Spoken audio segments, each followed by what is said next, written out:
We camped at Mettur Dam and also the KRS Dam in Mysore.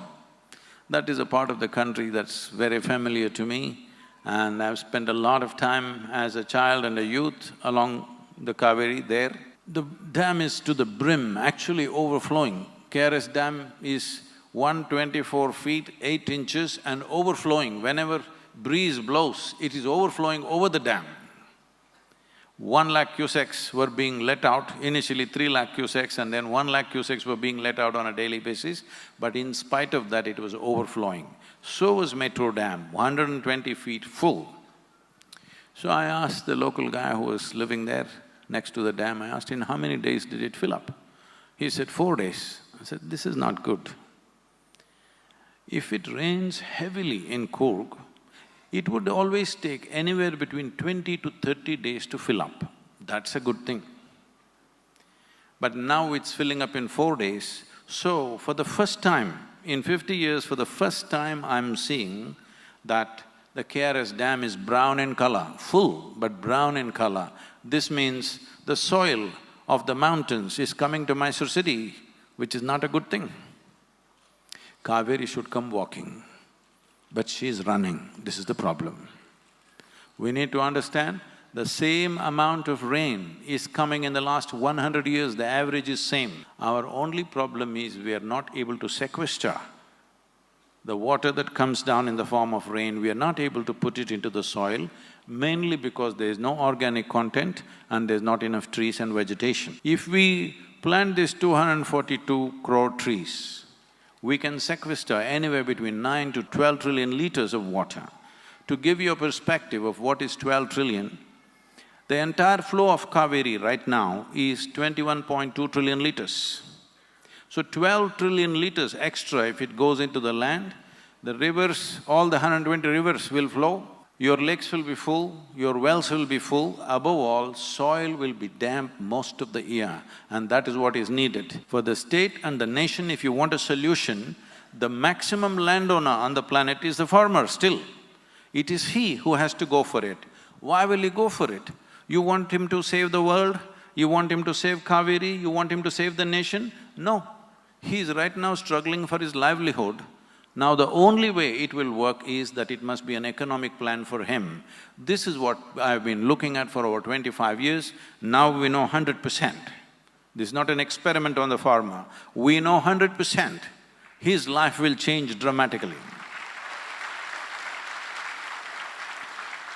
Right now, if you ask any farmer, you can do a survey and see if you want, not even 2% of the farmers want their children to become farmers. So in another 25 years when this generation passes, how do you think you're going to grow food?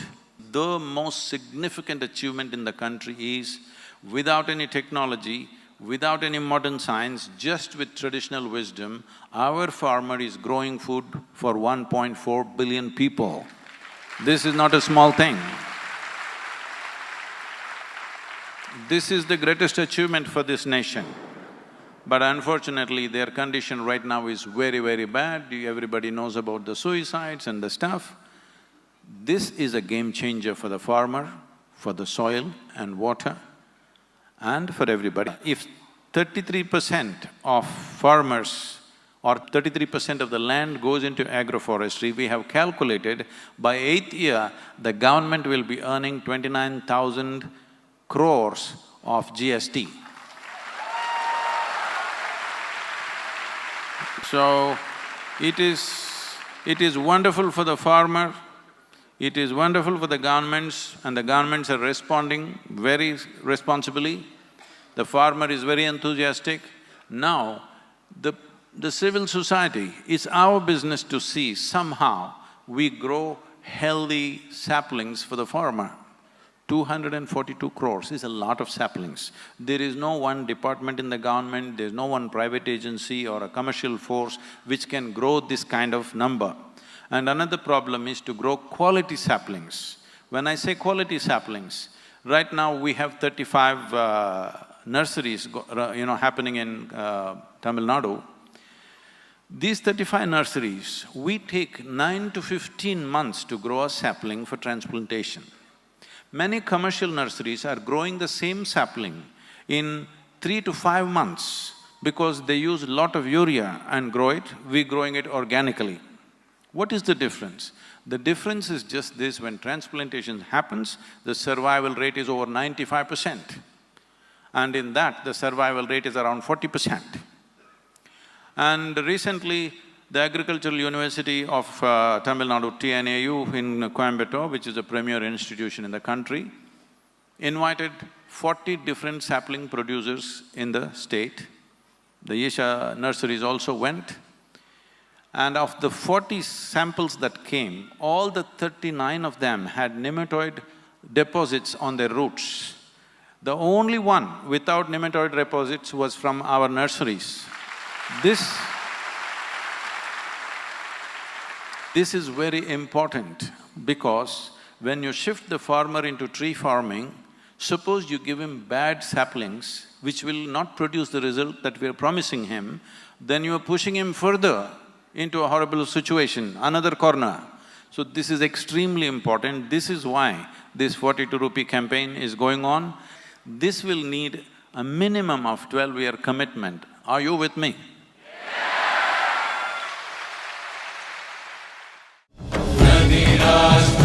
Yeah.